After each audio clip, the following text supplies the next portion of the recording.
BRS party SLBC బాట పట్టిరు.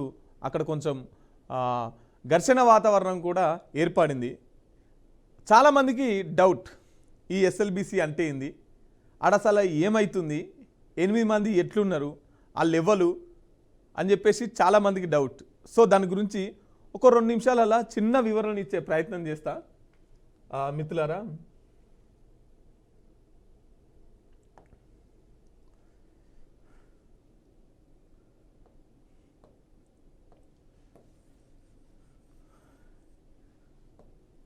SLBC Srisailam left bank canal.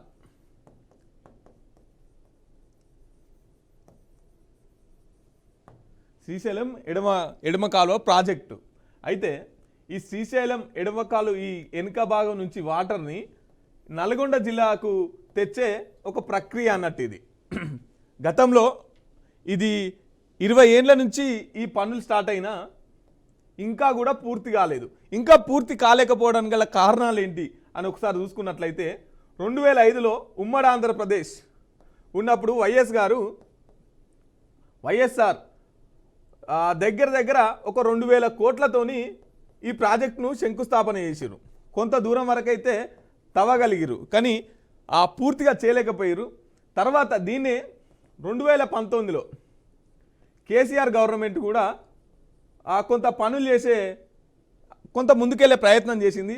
అప్పుడు కూడా ఇది పూర్తిగా చేయలేకపోయింది. సో దాన్ని ఇప్పుడున్న కాంగ్రెస్ గవర్నమెంటు ఈ పనిని ముంగట పెట్టుకొని మొదలుపెట్టిన 3-4 రోజులకే అక్కడ టన్నెల్ కూలిపోయి అక్కడ 8 మంది అందులోనే చిక్కుకున్నటువంటి పరిస్థితి. 2005లో రాజశేఖర రెడ్డి గారు 2000 కోట్లతో ఈ పనులు చాలు చేస్తే ఇప్పుడున్న గవర్నమెంట్ 4000 కోట్ల దగ్గర 4,500 కోట్లకు ఆదాయం పెంచి దీని మీద ఖర్చు పెట్టి దీన్ని పూర్తి చేయాలని అనుకున్నది. అయితే ఇక్కడ శ్రీశైలం నీళ్ళుంటే ఇది మొత్తం అడవి ప్రాంతం దీన్ని బయటికి తీసుకురావాలి. ఇక్కడ నుండి డిండి నుంచి నల్గొండ ప్రాంతాలకు, నల్గొండ జిల్లా వాసులకు నీళ్లు పోవాలి. ఈ సొరంగ మార్గం దగ్గర 44 కిలోమీటర్లు. 44 కిలోమీటర్లు ఇక్కడ మరి పైనుంచి తవ్వచ్చుగా అంటే ఇది మొత్తం అడవి ప్రాంతం, అక్కడ పర్మిషన్ వచ్చే అవకాశమే ఉండదు. అంత పెద్ద ఎత్తున కూలగొడతా అంటే అసలుకే ఈ అడవి సంబంధించిన వాళ్ళు పర్మిషన్ ఇయ్యరు. కాబట్టి 44 కిలోమీటర్లు 10 మీటర్ల వెడల్పుతోని ఈ సొరంగ మార్గం చేయాలి. ఇట్లా 44 కిలోమీటర్లు భూమి నుంచి ఇక్కడ ఉంటుంది భూమి. ఈ దగ్గర ఒక హాఫ్ కిలోమీటర్లు లోపల 44 కిలోమీటర్లు 10 మీటర్ల వెడల్పుతోని ఈ సొరంగ మార్గం చేసి ఇక్కడ ఉన్న శ్రీశైలం నీళ్లను డిండిలకు కలపాలి. అయితే దగ్గర దాకా ఇక్కడ నుంచి తవ్వుకుంటూ వచ్చిర్రు. 20 కిలోమీటర్ల దాకా తవ్వుకుంటూ వచ్చిర్రు. ఇక్కడ నుంచి కూడా తవ్వుకుంటూ పోతున్నారు. ఇంకెన్ని కిలోమీటర్లు తవ్వితే ఈ పని పూర్తవుతుందంటే ఒక 9 కిలోమీటర్లు తవ్వితే ఈ ప్రాజెక్టు పూర్తయినట్టే. ఇంత పెద్ద ప్రాజెక్టు ప్రపంచంలో ఎక్కడ లేదు. సొరంగ మార్గం నుంచి నీళ్ళు ఇచ్చే ప్రాజెక్టు ఇంకో 9 కిలోమీటర్లు అయితే రీచ్ అవుతాం. కానీ కాంగ్రెస్ గవర్నమెంటు మొదలుపెట్టి 2-3 రోజులకే ఇక్కడ దగ్గర ఒక 50 మంది పనిచేస్తే అందులో 42 మంది అది కూలుతున్నది, మేము అందులోకి పోలేము అని చెప్పేసి బయటికి పరిగెత్తుకుంటూ వచ్చినారు.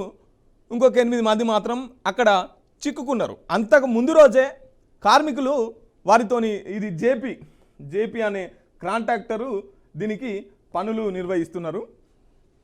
ఇది సొరంగ మార్గం నుంచి లోపలికి వెళ్ళి ఇక్కడ ఉన్న మట్టిని అంతా బయటికి తీస్తూ సిమెంట్తోని ఇది నిర్మించుకుంటూ మళ్ళా కూలకుంటా సిమెంట్తోని నిర్మించుకుంటూ పోవాలి.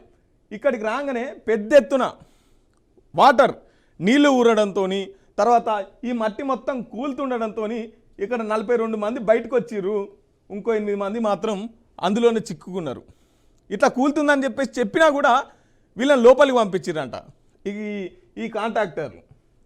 సో ఈ 8 మంది ఇక్కడ చిక్కుకున్నారు. ఈ 8 మంది ఎవరంటే జమ్మూ కాశ్మీర్, ఉత్తరప్రదేశ్, తర్వాత బీహార్, తర్వాత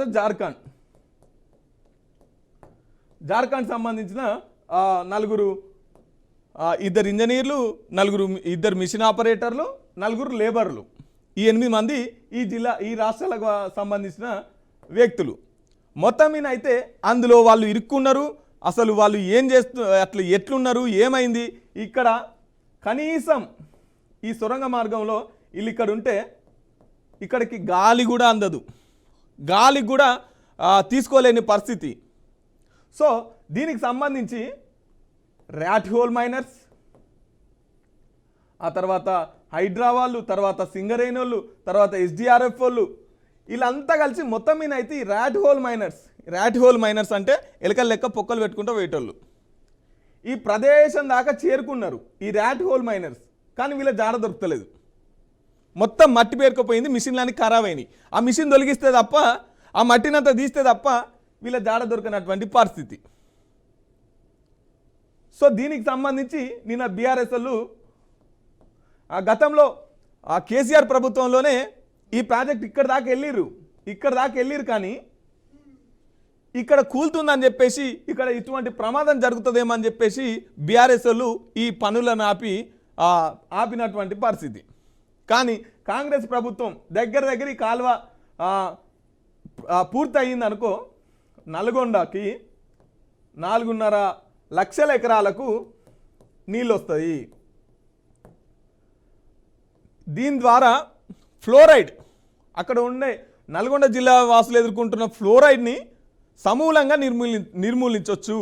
అందుకోసం అని చెప్పేసి 4,000 కోట్లతోని ఈ ప్రాజెక్ట్ని మళ్ళీ స్టార్ట్ చేసింది కాంగ్రెస్ సర్కార్.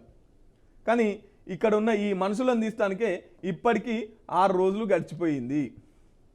6 రోజులు గడిచిపోయినా కూడా అక్కడికి ముఖ్యమంత్రి వెళ్ళినటువంటి పరిస్థితి లేదు. ఉత్తమ్ కుమార్ రెడ్డి కావచ్చు, తర్వాత జూపల్లి, తర్వాత కోమటిరెడ్డి, ఈ 3 మంత్రుల నేతృత్వంలో ఈ పనులు అవుతున్నాయి. కానీ ఇంకా అవుతలేవు, 6 రోజులు అవుతుంది. వాళ్ళ పరిస్థితి ఏంటి? ఇక్కడ పైనుంచి ఈ కొండ, ఇదంతా కొండ, ఇక్కడ ఒక 1/2 కిలోమీటర్ దొవ్వితే తప్ప ఈ సొరంగ మార్గం కనబడదు.